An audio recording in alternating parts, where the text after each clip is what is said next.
ಕರ್ನಾಟಕ ರಾಜ್ಯದ ಹವಾಮಾನ ಮುನ್ಸೂಚನೆ. ನಾನು CS ಪಾಟೀಲ್, ವಿಜ್ಞಾನಿ, ಹವಾಮಾನ ಕೇಂದ್ರ, ಬೆಂಗಳೂರು. ನಾನು ಮುಂದಿನ 7 ದಿನಗಳವರೆಗೆ ಕರ್ನಾಟಕ ರಾಜ್ಯದ ಹವಾಮಾನದ ಮುನ್ಸೂಚನೆಯನ್ನು ಸಂಕ್ಷಿಪ್ತವಾಗಿ ವಿವರಿಸುತ್ತೇನೆ. ಇಂದು ಕರಾವಳಿ, ಉತ್ತರ ಹಾಗೂ ದಕ್ಷಿಣ ಒಳನಾಡಿನ ಜಿಲ್ಲೆಗಳಲ್ಲಿ ವ್ಯಾಪಕವಾಗಿ ಮಳೆಯಾಗಿದೆ. ಪ್ರಮುಖವಾಗಿ ಅಫಜಲ್ಪುರ, ಕಲಬುರಗಿ ಜಿಲ್ಲೆಯಲ್ಲಿ 10 ಸೆಂಟಿಮೀಟರ್, ತಾವರೆಕೆರೆ, ಕೊಪ್ಪಳ ಜಿಲ್ಲೆಯಲ್ಲಿ 9 ಸೆಂಟಿಮೀಟರ್, ಕ್ಯಾರೂರ್, ಯಾದಗಿರಿ ಜಿಲ್ಲೆಯಲ್ಲಿ 7 ಸೆಂಟಿಮೀಟರ್, ಬೀಳಗಿ, ಬಾಗಲಕೋಟೆ ಜಿಲ್ಲೆಯಲ್ಲಿ 7 ಸೆಂಟಿಮೀಟರ್, ಗೌರಿಬಿದನೂರು, ಚಿಕ್ಕಬಳ್ಳಾಪುರ ಜಿಲ್ಲೆಯಲ್ಲಿ 12 ಸೆಂಟಿಮೀಟರ್ ಮಳೆಯಾಗಿದೆ.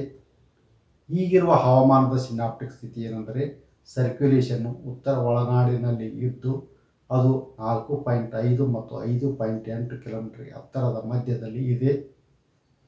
ಇದರ ಪ್ರಭಾವದಿಂದ ಕರಾವಳಿ, ಉತ್ತರ ಹಾಗೂ ದಕ್ಷಿಣ ಒಳನಾಡಿನ ಎಲ್ಲ ಜಿಲ್ಲೆಗಳಲ್ಲಿ ಆಗಸ್ಟ್ 10ರಿಂದ ಆಗಸ್ಟ್ 16ರವರೆಗೆ ವ್ಯಾಪಕವಾಗಿ ಮಳೆಯಾಗುವ ಹೆಚ್ಚಿನ ಸಾಧ್ಯತೆ ಇದೆ. ಬೆಳಗಾವಿ, ಧಾರವಾಡ, ಹಾವೇರಿ, ಬೀದರು, ಕಲಬುರಗಿ, ಯಾದಗಿರಿ, ರಾಯಚೂರು, ಬಾಗಲಕೋಟೆ, ಕೊಪ್ಪಳ, ಗದಗ, ಚಿತ್ರದುರ್ಗ, ದಾವಣಗೆರೆ, ಬಳ್ಳಾರಿ, ತುಮಕೂರು, ಚಿಕ್ಕಬಳ್ಳಾಪುರ, ಕೋಲಾರ, ಬೆಂಗಳೂರು, ರಾಮನಗರ, ಮಂಡ್ಯ, ಶಿವಮೊಗ್ಗ, ಚಿಕ್ಕಮಗಳೂರು, ಹಾಸನ ಹಾಗೂ ಕೊಡಗು ಜಿಲ್ಲೆಗಳ ಕೆಲವು ಕಡೆ ಭಾರಿ ಮಳೆಯಾಗುವ ಸಾಧ್ಯತೆ ಇದ್ದು, ಆಗಸ್ಟ್ 10ರಂದು ಈ ಜಿಲ್ಲೆಗಳಿಗೆ ಯೆಲ್ಲೋ ಅಲರ್ಟ್ ಅನ್ನು ಘೋಷಿಸಲಾಗಿದೆ. ಬೆಂಗಳೂರಿನಲ್ಲಿ ಆಗಸ್ಟ್ 10ರಿಂದ ಆಗಸ್ಟ್ 16ರವರೆಗೆ ಮಳೆಯಾಗುವ ಹೆಚ್ಚಿನ ಸಾಧ್ಯತೆ ಇದೆ.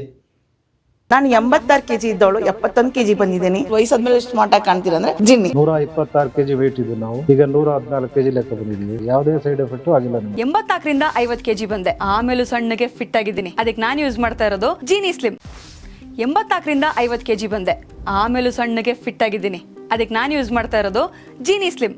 ಸಣ್ಣ ಆಗಕ್ಕೆ ಜೀನಿ ಸ್ಲಿಮ್ ಯೂಸ್ ಮಾಡದೆ ಹೆಲ್ದಿನೂ ಅದೇ. ನೀವು ಸಣ್ಣ ಆಗ್ಬೇಕಾ, ಹೆಲ್ದಿ ಆಗ್ಬೇಕಾ? ಹಾಗಿದ್ರೆ ಜೀನಿ ಸ್ಲಿಮ್ ಯೂಸ್ ಮಾಡಿ. ಸಣ್ಣ ಆಗೋದಕ್ಕೆ ಯಾವುದೋ ಪ್ರಾಡಕ್ಟ್ ಹೇಳ್ತಾ ಇದ್ದಾಳೆ, ಏನಾದರೂ ಸೈಡ್ ಎಫೆಕ್ಟ್ಸ್ ಇದೆ ಅಂತ ಯೋಚನೆ ಮಾಡ್ತಾ ಇದ್ದೀರಾ? ಖಂಡಿತ ಇಲ್ಲ. ಯಾಕಂದರೆ ಇದು ಕೆಮಿಕಲ್ ಫ್ರೀ. ಸಣ್ಣ ಆಗಬೇಕು ಅಂದರೆ ಜೀನಿ ಸ್ಲಿಮ್ ಯೂಸ್ ಮಾಡಿ. ಹೆಚ್ಚಿನ ಮಾಹಿತಿಗೆ ಕೆಳಗೆ ಡಿಸ್ಪ್ಲೇ ಆಗ್ತಿರೋ ನಂಬರ್ಗೆ ಕಾಲ್ ಮಾಡಿ.